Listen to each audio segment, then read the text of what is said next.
My name is Nonkululeko Faith Busika, and I'm a Canon Collins scholar as well as a scholar. And you asked me the question of how my journey has been.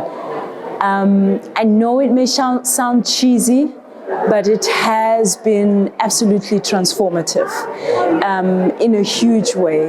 One is definitely around this notion of leadership and what leadership means, and taking responsibility and not necessarily awaiting. So Canon Collins, yes, offered me the funds to be able to carry through my PhD research, but it did more than that. What it did, it started probing certain questions in me as an individual, asking me as to, am I living up to the leadership qualities that I desire to lead, and what do I mean by that? Taking up responsibility for the kind of work that I actually do. So I'm a drama therapist by profession, but I've been also lecturing at Wits University for 10 years. What Canon Collins did for me is that it's interesting, I just come from a leadership workshop, and I think that's why I'm speaking a lot around leadership. But what was interesting is that Canon Collins posed the question to me that, yes, I'm a compassionate leader, but do I step up and actually say the things that I desire to say, that are needed to be said in order for transformation to actually begin unfolding? So for example, in the university space that I work in, Canon Collins has given me the courage to be able to speak back to notions of race, and I would have never done that. Faith, the Xhosa girl who grew up in Randfontein, comes from a very meek, disadvantaged background. I would have amicably just glided through all of that. But just these 2 years of being a part of this program has invited me to step up in ways that I didn't necessarily know may have been inside of me. And I'm so grateful for that.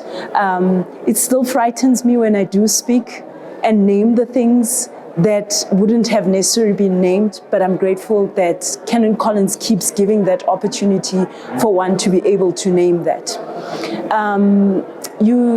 So my journey has been of 2 years, but absolutely transformative. Canon Collins as well has placed me in a position where I was comfortable enough to say that I am going to change my job. That I'm comfortable enough to go, I'm not happy here, I'm not a tree, I can move.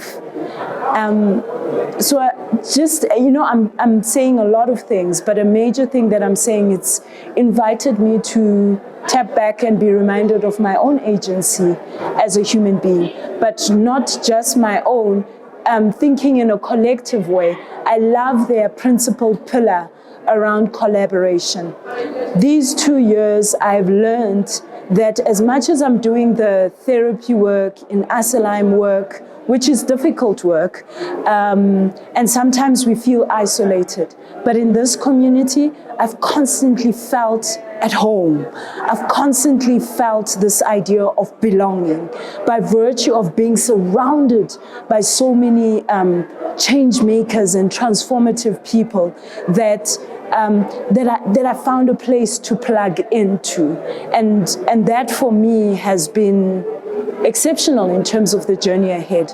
My research in terms of my PhD was really seated around this idea of how do I take this drama therapy approach that I believe in? And I'm grateful for my Western knowledge that has been given to me.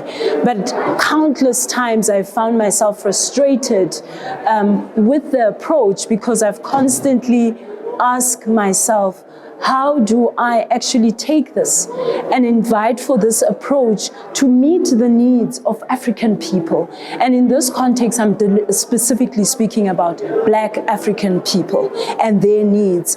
And the community that I worked with, it was the 3 to 6 community. They are refugee and asylum seeking people. I gave therapy to their children, and then I decided it was futile that I was working just with the children, because these very children would return back to their parents. So my invitation, which was a scary one, but again, the courage that came was that work with the family. So I started desiring to work with the parents. Initially, I had huge assumptions, and the major assumptions were seated around these parents are neglectful of their children, they don't care about their children, but I was totally wrong. So from the PhD studies that I did engage with, I found out that these parents are indeed they value their children, they love their children, and there is a form of base of attachment that is there, that is different from the Western one that I am familiar to, which is the care, the touch. Because of them constantly living in the survival mode, they rarely do the primary care of touch, love, and so forth that drama therapy defines becomes limited. And instead, what happens is that it becomes secondary, in fact, is what I'm trying to say. And so they are sitting in a space where, because they are living in a survival mode, they're caring for their basic needs of their children is a priority, versus the care of touch and hold and speak softly to your child. That becomes secondary skills that are needed and so forth. And then, of course, I was blown away to find out, I mean, in the process of my research, my aim was to, one, let's educate the parents in terms of, we can't assume that the parents know how to care for the child. There is no manual for effective parenting. In fact, we can name, but we come from different cultural backgrounds and so forth. So that was my major aim. Let's educate the parents in terms of, for these children that are in therapy and are vulnerable, how does a parent best care for these children? And then two, my interest was around, how do I invite for the parent also to recognize that they are needing to care for themselves to be better able to care for the child. And what I found out is that I did do all of this, but there was a major point in my last pilot study that I shifted. And my shift was around the fact that these parents do know the skills of how to care for their children best. And instead, what they needed was a space for them to come together and talk about it and be witnessed and so forth. And so my major focus of the drama therapy PhD process that I was talking to was really around this idea of developing an intervention program that would best support the refugee asylum-seeking parent in caring for their child in therapy. And today was exceptional for me as well, because we came into the space, we wanted to find out why mental health and well-being is important for this idea of justice to be achieved. And the major questions that got posed in these sessions, in these small sessions that were held, was exceptional for me. Because again, they posed this question of, you tell me to call this space and this space in order to find help, but is it practical for the African individual? And that's exactly what my research was alongside. And to be honest, I'm leaving with more questions than answers, but I am definitely sitting in a space of going, we are needing to formulate more group-based, maybe we don't call them therapy, but we are needing to formulate more group-based spaces where people can be witnessed, where people's stories can be listened to, where people can understand that they are not the only ones that are going through this process, but there's other people that are there. So again, this idea of collaboration and finding support in the bigger group. My major highlight has definitely been connecting, as I mentioned to you, with the other scholars who are doing transformative work. For me, the first time when I arrived last year, I wondered, because I'm a feeler, and I tend to feel around and observe and try and understand what the space is about. And it was wonderful to witness that I was at home with change makers in the world, and it felt comfortable to be in that space, to connect. I felt at home. And then my major highlight as well was in the small pocket spaces as well. For example, I found myself in the reading and writing group that Gillian formulated. And again, it was a moment of connection. So a major highlight for me is connection. And connection in terms of intellect, connection in terms of the kind of work that we do, which is around transformation, connection in terms of collaboration, meeting up with similar people. And then another highlight was definitely the presidential moment. Catherine, who's the actual person that should be celebrated, if you ask me, because she wrote and advocated for this woman that I didn't even know of, Ethel Kaiser. She advocated that this is a woman who does deserve to win a medal and so forth. And that's how it, she then got nominated and got called to be in the presidential suite and so forth.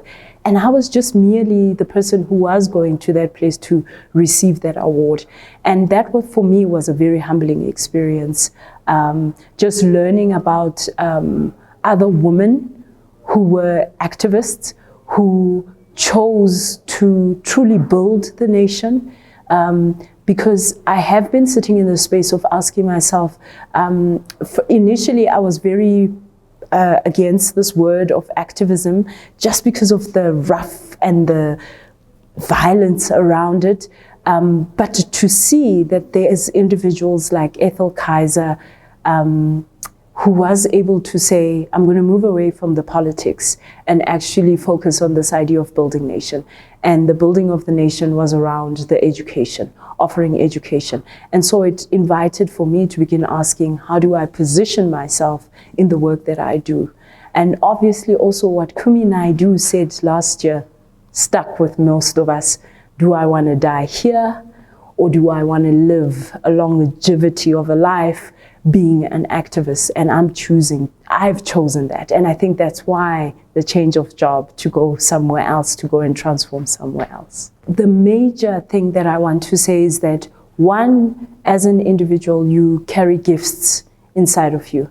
And often those gifts come and they keep playing, and you keep wondering if I should be doing this and so forth. I want to invite for all scholars, jump, do it, because you are meant to be doing it. And yes, sometimes it takes time, but you are meant to be doing. I'll share a little bit about how I even got to be a Canon Collins scholar. Sibongile Bebe, Dr. Sibongile Bebe now, at Wits University, she was part of the scholarship, but a day before the closing date of the application, she just sent a WhatsApp in the group. And I had been searching for scholarships, but I wasn't necessarily searching for a scholarship just to give me money, but I was searching for a scholarship that really aligned with the values and principles that I appreciate, which is around collaboration, community, standing for what you believe in and so forth. She sent a WhatsApp of Canon Collins application. The date closes tomorrow. And I knew I must apply for this. I mean, it was a lot to put together, but because I knew of what lies inside, I then applied for that. So my encouragement to the scholars is, one, don't give up on your dream, and two, there are gifts that lie in you and you are meant to achieve. So take up that opportunity and actually do it. And then once again, once you have been served by spaces like Canon Collins, then the reminders that you do have an ethical responsibility to then follow through and go serve somebody else. So I'm sitting at a place where, yes, I'm about to complete my PhD, but I'm sitting in a position where I want to support. And lastly, but not least, for the scholar's scholar, for some of us who have managed to enter into the Canon Collins space, my encouragement is that we do support the scholar program in terms of scholarship.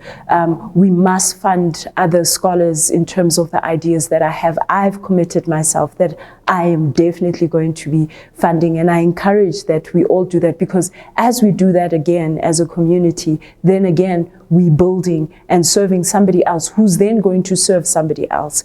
So for me, it's about paying it forward as well. If I've been served, it's important for me to then invite for service elsewhere as well, and to receive the service when I'm being served as well.